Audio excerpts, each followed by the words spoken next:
السلام علیکم ورحمۃ اللہ وبرکاتہ ناظرین و سامعین، امید ہے کہ آپ خیر و عافیت سے ہوں گے۔ میں نبیل احمد نظر الاسلام اشاعتی۔ سامعین، بیت المقدس سے مسلمان بچے کا خط بنام سلطان صلاح الدین ایوبی۔ فاتح بیت المقدس سلطان صلاح الدین ایوبی، السلام علیکم ورحمۃ اللہ وبرکاتہ۔ امید ہے کہ آپ خیریت سے ہوں گے، اور ہمارا حال تو کیا ہی پوچھیے، ہم خیریت سے نہیں ہیں۔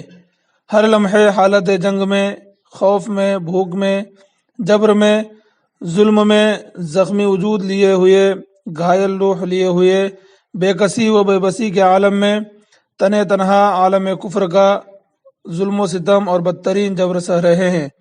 اے فاتح بیت المقدس سلطان صلاح الدین ایوبی، تم کہاں چلے گئے ہو؟ تمہاری یاد بہت آتی ہے۔ سوچا آج تمہیں بیت المقدس کے کچھ حالات سناؤں۔ جب بیت المقدس کے آس پاس جیٹ طیارے پرواز کرتے ہیں، ان کی ہولناک آواز سن کر ہمارے دل زور زور سے دھڑکنے لگتے ہیں۔ ہمارے گھر محلے میں لوگ زور زور سے کلمہ پڑھنے لگتے ہیں۔ پھر ہمیں معلوم ہوتا ہے کہ ظالم یہودی ہم پر آسمان سے آگ برسا رہے ہیں۔ میرے کئی دوست اور اس کے گھر والے اس آگ میں بھون دیے گئے اور اس دنیا سے رخصت ہو گئے۔ اے سلطان، مجھے یہ بھی معلوم ہوا کہ کئی خواتین بیوہ اور کئی بچے یتیم ہو گئے، اور میرے بابا بتا رہے تھے کہ ان کے دوست کا مکمل گھر یہودیوں کی بمباری سے تباہ و برباد ہو گیا۔ ان کے بیوی بچے سب اس جنگ میں شہید ہو گئے۔ بابا یہ بھی بتا رہے تھے کہ ان کا دوست غم سے نڈھال تھا۔ وہ بار بار اپنے چھوٹے بیٹے علی حمزہ کا ذکر کرتا تھا، جو صرف ابھی 2 سال کا تھا۔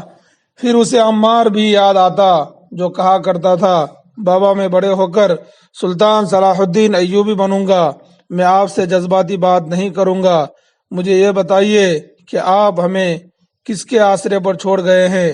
اس وقت ہمیں قتل کرنے کے لیے سب اسلام دشمن اکٹھے ہو چکے ہیں، لیکن سلطان یہ کوئی بری بات نہیں، دشمن تو دشمن ہوتا ہے، اسے ہم سے کیوں ہمدردی ہوگی؟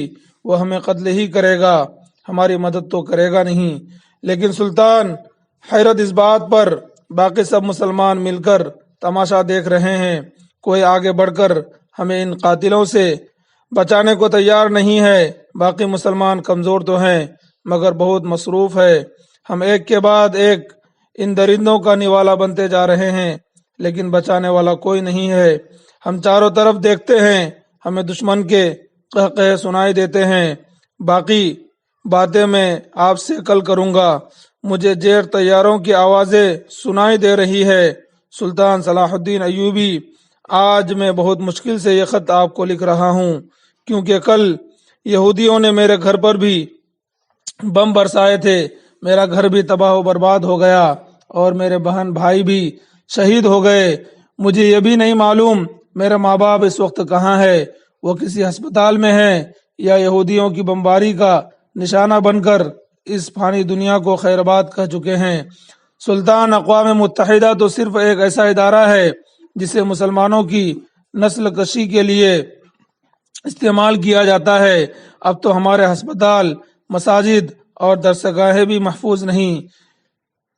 کل اس یقین کو اور قوت ملی کہ جب جاپان، امریکہ، نیٹو اور ان جیسے دیگر ممالک نے ظالم اسرائیل کی بمباری کی حمایت کی، ان کے نقاب کو اتارا جائے تو اندر سے سب بھیڑیے ہی ہیں۔ سلطان، مسلمانوں کی تباہی اور بربادی کے لیے اقوام متحدہ میں ایسے قوانین بنائے جاتے ہیں جس سے مسلمانوں کے عقائد و نظریات کو بھی نقصان پہنچے، لیکن افسوس اس پر نہیں، کیونکہ دشمن ایسا ہی کیا کرتا ہے۔ وہاں عالم کفر کو ویٹو کی سہولت میسر ہے، لیکن افسوس تو مسلمانوں پر ہوتا ہے۔ کلمہ نبی کا پڑھتے ہیں، غداری نبی کی امت سے کرتے ہیں۔ سلطان، میں بھی آپ کو کیا بتانے لگ گیا، یہ سب تو آپ کو بھی معلوم ہوگا۔ میرے بابا کہتے ہیں، رونا نہیں، مجاہد نہیں روتے۔ وہ کہتے ہیں، اللہ تعالیٰ فرماتا ہے، اور ضرور ہم تمہیں آزمائیں گے، کچھ ڈر اور بھوک سے، اور کچھ مالوں اور جانوں اور پھلوں کی کمی سے، اور خوشخبری سنا ان صبر والوں کو کہ جب ان پر کوئی مصیبت پڑے تو کہے ہم اللہ کے مال ہیں اور ہم کو اسی کی طرف پھرنا۔ یہ لوگ ہیں جن پر ان کے رب کی درود اور رحمت ہے، یہی لوگ راہ پر ہے۔ میرے والد مجھ سے یہ بھی کہہ رہے تھے کہ تمہیں اپنے دوستوں کی طرح مشکل حالات کا سامنا کرنا پڑے گا، تم مایوس نہ ہونا، اللہ ہماری مدد ضرور کرے گا، تم رونا بھی نہیں کہ بہادروں کے بچے روتے نہیں۔ پر سلطان مجھے رونا تو آتا ہے، لیکن میرے سارے آنسو حلق سے نیچے گھونٹ لیتا ہوں۔ میں روتا نہیں ہوں کیونکہ میں مجاہد ہوں۔ سلطان، ہم انبیاء کی سرزمین پر غیر محفوظ کر دیے گئے ہیں۔ سلطان، ہم اس جگہ شہید کیے جا رہے ہیں جہاں جان کائنات نے انبیاء کی امامت فرمائی تھی۔